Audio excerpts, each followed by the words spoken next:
Hi guys, this is week 8 Project Life and I've got a confession to make.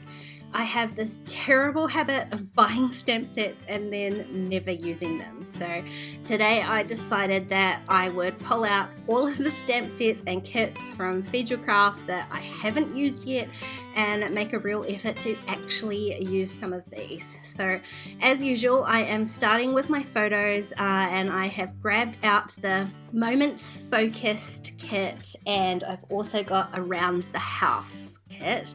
And I've got 2 extra stamp sets there. One is Staying In and the other is Love. So I'm just starting with the kits and going through both of them and just picking out cards that I think might fit in the spots. Obviously I don't have many spots in there and I did want to add a little bit of journaling this week. So I did need a card that was going to allow for that. Even though there are some really beautiful like quote cards and filler cards in there, I really needed one that had a bit of space. So I've gone with that Everyday Moments card. I do see, you can see there are so many options. This is why I think it's such a shame that I do what I do, which is buy these gorgeous kits and then never use them, because look at all the beautiful cards that I'm missing out on. So this one here says Bloom. It was kind of like a spring themed kit, but my photo actually fit perfectly over the sentiment and I loved the colour scheme that I sort of ended up with in my photos this week, which was blue and pink. The ones through the middle were kind of average, very average quality photos taken in poor light mostly, so I changed all of them to black and white, so I do end up with a really strong colour scheme, which I really love. So for this title card, I just picked one of the 4x6 cards and it's got this kind of like check box thing through the middle there, and I'm just going to add a few extra stamps to it because I do want to add as many stamps as I can this week, and I end up only using stamps. Like, I've picked out some alphas here to put on my title card because I didn't have an alpha stamp, but that really is about it. I don't use anything else apart from stamps. So I've gone with this kind of peachy alpha and this navy blue one again to pull in the theme of this colour scheme that I've got here.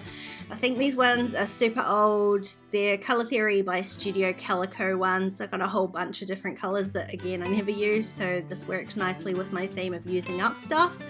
And the peach ones, I would have gone the whole hog with those and just done the whole title in peach, but I've run out of these. So again, just using what I've got and trying to use up as much of what I've got as I can. So all I'm going to do now to this title card is add in my dates, and I'm just going to stick them into the little blank box that's on the left side here, and then I am going to fill in the little check box. I suppose this card was about to be, supposed to be about one particular moment, but I'm just gonna call it that it's an overall of the whole week. So I'm adding a little heart into the Simply Ordinary because it was just an ordinary week for us. So then I can go ahead and stick down my photo over this card. It was nicely coincidental that it covers up enough of the title, but it still leaves that little floral there, and I've got enough room on the side to add some stamping. I did wonder about adding some journaling onto there, but because I'm going to do my journaling all in one block on the middle card there, I don't need to worry about adding on any on the little side. And now I'm going to go to town with stamping on my photos. So if you haven't seen it, I will link up here the video about how I stamp on photos. I know a lot of people have problems with it. I very rarely ever do, and if I do, I just kind of go with it, to be honest. But my trick to stamping on photos is that it really does depend on what photo paper you have printed your photos on. I print from home, so I use Canon Photo Glossy 2 paper. That is the trick to me always getting a nice crisp clean image when I stamp on photos. I very rarely ever print from a shop or anything like that, so I couldn't give any hints as to how you would work stamping on those types of paper.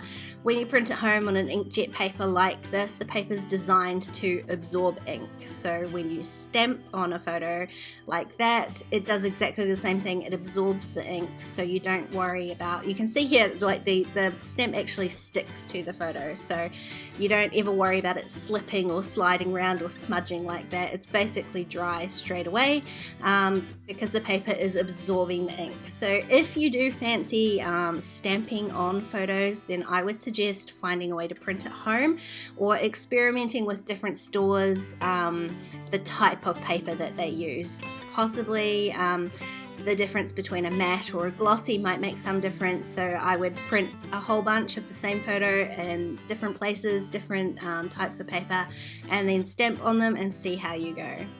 These are also my two favorite inks for stamping on photos. I've got Memento Tuxedo black ink, and this is the Brilliance Moonlight white, which does have a very, very slight sort of metallic-y sheen to it, but on photos like this, it just shows up really solidly white. So those are my two favorites for stamping on photos.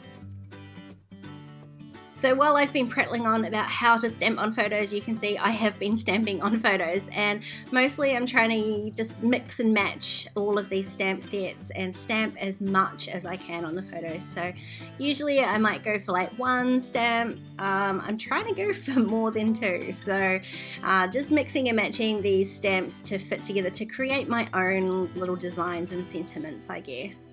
I love repeating these things. So I've got the heart on the hearts on the photo of Jack, and I also added one to this photo of Lily here, so again it just repeats that pattern. And I am stamping with different colors of ink on the same photo, so those sort of mid-toned photos, when you can stamp solidly in black and in white, that's what I'm doing. I'm just testing out a couple of stamps here because I felt like just adding that one stamp to my sunrise photo was too simple, so I'm just leaving it there for now while I work on this photo of me and Shane. And I am going to combine two stamps on there, but I want to do something a little bit different to that. So I am going to stamp my Lily photo first. This was where I decided to stamp instead of journaling because I added my journaling onto the journaling card. And I'm going to just layer a few ones because I'm stamping onto the card rather than my photo this time. I'm still using the same ink, but obviously I'm not going to be able to use the white, so I am using all of the black stamps this time. And I'm going to add another little checkbox down here just to tie the title card into the actual spread a little bit.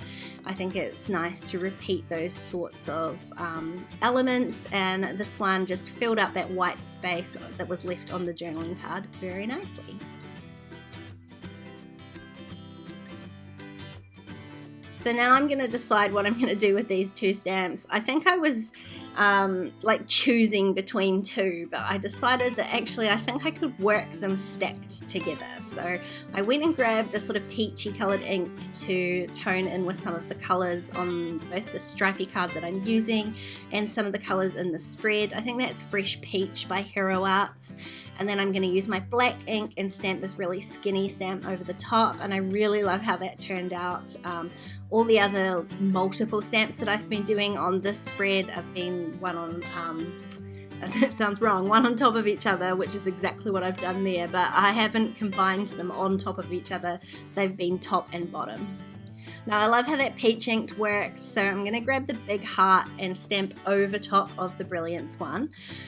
This does get a little bit slippery stamping on top here, but it does give me a nice solid peach colour. So I have done that a few times. I do know that the ink on top of the Brilliance ink does slip a little bit, so you do need to be a tiny bit careful to stamp straight up and straight down. And not on camera here, but I will do that a couple more times just to make sure I get a really solid colour. I did decide to go with just the single stamp. I felt it might have been a bit overboard to go too much more. And then that is my week all done. I really love how this turned out, and I love that I finally got to use some of these awesome stamp sets that I've been buying and hoarding away. I will leave the link to the Fedja Craft store down below. There is going to be a stamp sale on the 15th, so make sure you head over there and grab the stamps that you want before they sell out. If you enjoyed this video, please give it a thumbs up and don't forget to subscribe to my channel if you haven't already. If you want to keep watching, there's a couple more videos on screen. Otherwise, I'll see you next time. Bye guys.